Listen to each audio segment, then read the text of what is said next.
నేను చెప్పగలను. రీచ్ అవడం నా ఫ్యామిలీ ఇంటికి ఎదగడానికి నా తల్లే కాదు. అదొక్కటే నేను చెప్తాను. ఈవిడ ఎప్పుడు కూడా ప్రాక్టికల్ మనిషి, అంటే మాటలు చెప్పే మనిషి కాదు, చేతలు చేసే మనిషి.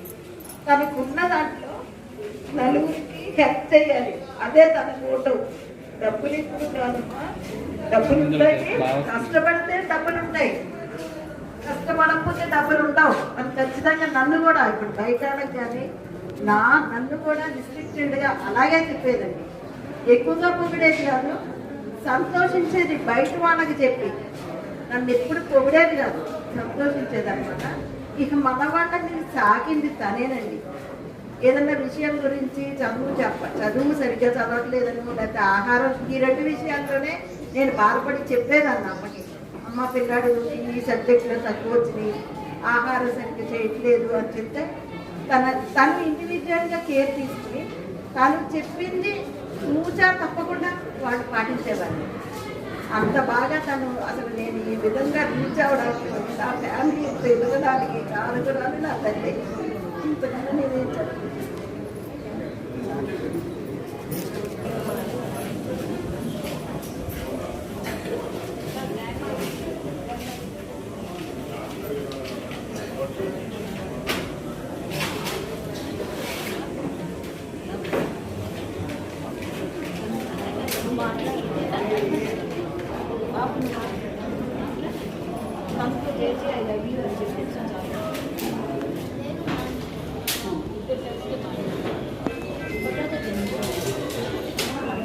మనతో పాటు కేరింగ్ చాలా బాగా తీసుకునేది, డిసిప్లిన్గా ఉండేది, చాలా కష్టపడేది. నేను చూస్తూ ఉండేవాళ్ళని ఎంత కష్టపడేది.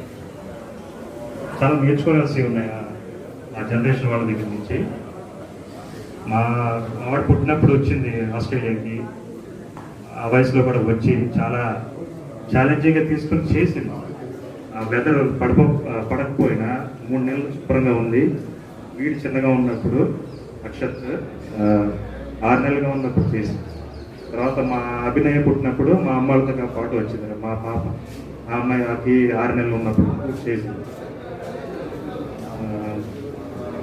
నువ్వేం చెప్తావు జాతి గురించి?